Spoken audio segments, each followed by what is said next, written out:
Okay, so hi. Let me scoot back just a tad bit. Hello, hello, hello, hello. Happy Friday. Okay, so this is going to be something different. Different for me because I don't really talk on social media, you know. But I just wanted to drop some gems on being an entrepreneur. So I started Women of Tenacity. I want to say roughly 2018, March of 2018. Um, and I've had a lot of ups and downs. But that's what comes with being an entrepreneur. When you know that you're called to do something, it's hard for you to work a 9 to 5. Like when I was in fourth grade and I grew up, I was like, I want to be a teacher because of who God placed in my life when I was in fourth grade. She was amazing to me. She still is amazing to me 17 plus years later. We are still in contact. I just seen her about a month ago and I went to my old elementary school. So I say that to say, I thought I wanted to be a teacher. Nope. Eh, that's not it. So I started Women of Tenacity in 2018. I went through domestic violence and I was like, okay, God. I went through domestic violence in 2016. Me and my son, I healed myself. I healed part of myself. I'm not going to say I healed myself fully. I healed half of myself. And I remember hearing something on the radio in Dallas, and a woman got shot, and her daughter got shot too, but I think her daughter survived. And I was like, okay, God, I think I know what you called me to do is tell my story, but in a way that it'll heal others. Because when it first happened to me, y'all, I was mad at God. I was mad. I was mad at God. Like, mad at God. Like, I can't even express how mad I was at God because I was like, how you gonna let this happen to me? I'm usually the fighter, you know? So when it happened to me, like I said, I was mad, I was upset, I was frustrated. I went through depression, I went through suicide, I went through postpartum depression all over again. I went through so many emotions and it was rough. It still is rough. I still have my days. Don't get me wrong. I'm not perfect by a long shot. But when I started Women of Tenacity, it wasn't just for me. It was for who God was connecting me to right then and there and in the future. So I started Women of Tenacity to heal women from domestic violence. I have learned that a lot of people don't want to leave just yet. And it hurts my feelings, don't get me wrong, because that was me once upon a time. But I've learned it is a lot of women that do want to leave. They just don't have the voice that you have. But at the beginning, I didn't have that voice that I have now. I didn't have this red flag alert that I got now because anytime somebody shows a red flag, I'm like, gotta go. So being an entrepreneur for Women of Tenacity, it has its ups and it has its downs, but it has been a roller coaster and it's been a good roller coaster. It's never been a bad roller coaster. And I remember my pastor always told me when I had my first conference, he said, don't despise small beginnings. That's what he told me. Don't despise small beginnings. And I was like, what that mean? Like, I'm a little slow, y'all. So I was like, what that mean? And then I had to think, like, okay, regardless of how small it is now, it's going to be something bigger. So don't worry about what it looks like right now. Don't worry about just 40 people being at your conference right now, because in a couple years you're gonna be seeing people. You're gonna have be in front of people that's 800 plus people in one room. I'm not ready for that yet. Not just yet, because that's a lot of people. But I said that to say, and he also told me it's a movement. That's what he told me. It's a movement. It's what he told me. It's a movement.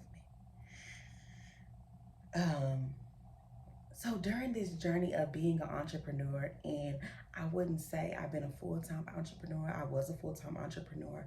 I want to say during the pandemic when it first started, and it was lovely. And I ended up going back to work, and I was like, well, what is this?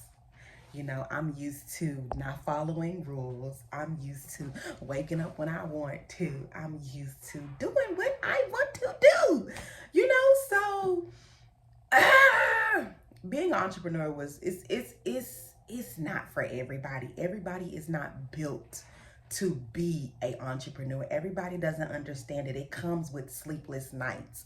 It comes with stress. It comes with not eating sometimes. It comes with missing out on some trips. It comes with missing out on a lot of things that your friends is doing and you can't do. Why? Because I'm really in my bag, you know, while still trying to work my 9 to 5 if I decide to.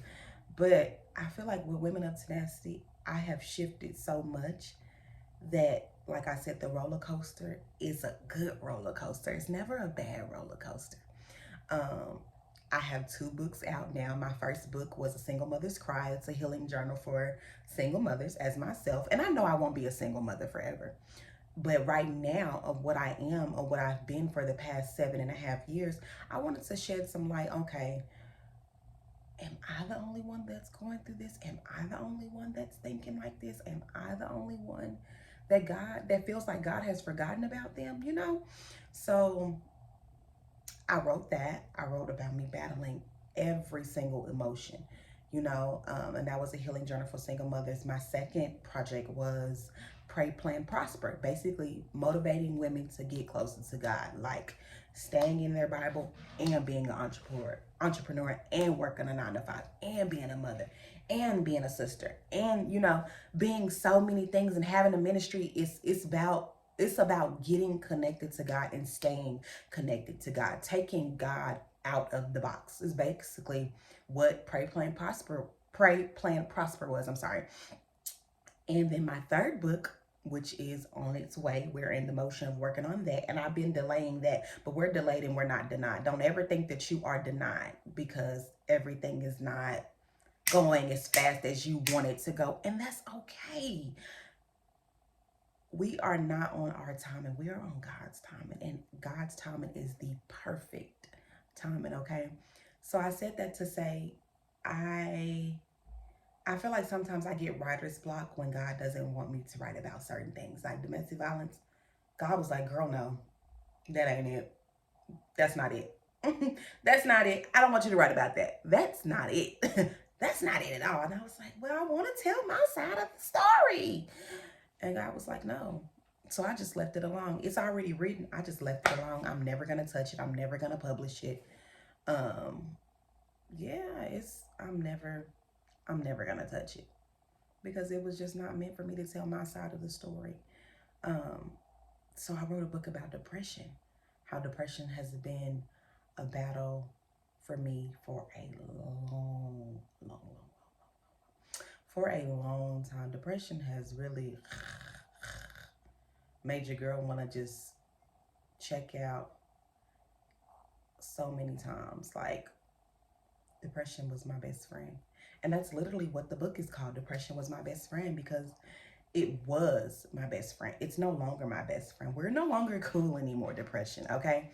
So being an entrepreneur, it's been rocky, but it's been good at the same time. Being an author, you know, publishing a book in the pandemic was amazing.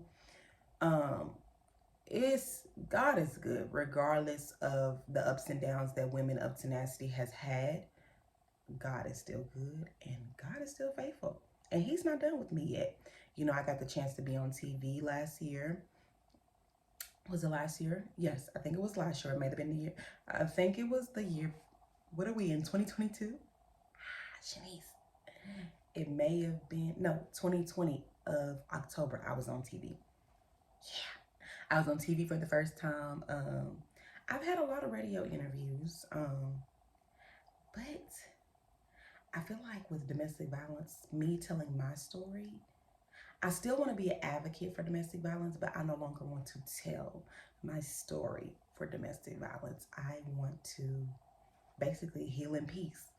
I have a podcast now, and I feel like I don't want to talk about it anymore because it brings so many bad memories. Even though I feel like we've had more good memories than bad memories, but I feel like when it was bad, it was bad. And I don't want to remember those things. I forgave that person a long time ago, but I feel like I forgave that person on my time because nobody can tell you how to feel about something that they've done to you. You know, they just can't. So I think that my time is up with sharing my story for domestic violence. Yeah, it's pretty much, I've washed my hands with it, and I feel like God has called me to do other things and tap into something else. And I really just want to tap into being a motivational speaker, not for just domestic violence, but for anything, because I've overcame a lot of things outside of domestic violence. I don't know if you guys know, but in 2016, when I first got out of that relationship, I want to say November 2016, I got a sickness, and I had the sickness for 2 years.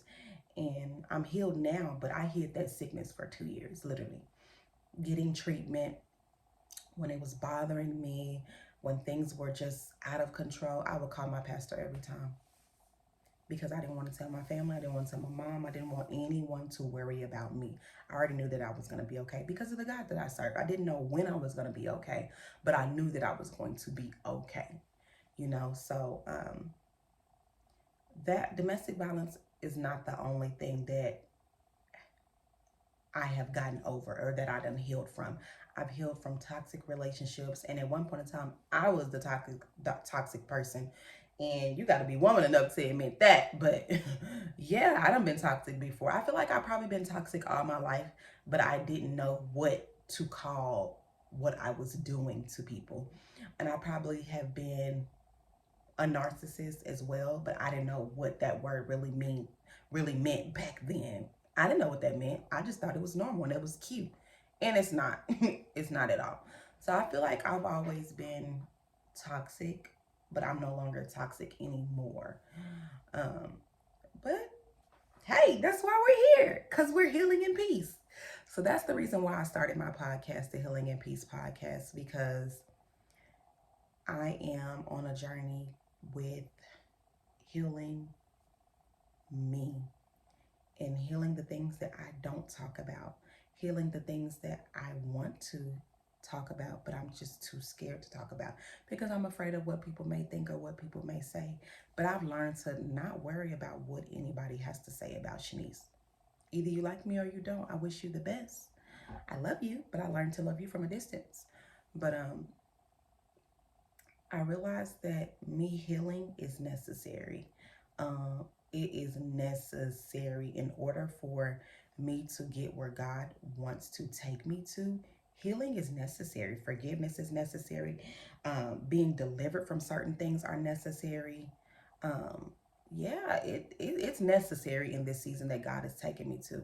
So I just wanted to shed some light on why I started the podcast, why I am still going to pursue being an entrepreneur. I'm just shifting a little bit. And I think God is pleased with me shifting. So I said that to say, don't let anyone discourage you. Keep going and don't give up. And y'all have a good night.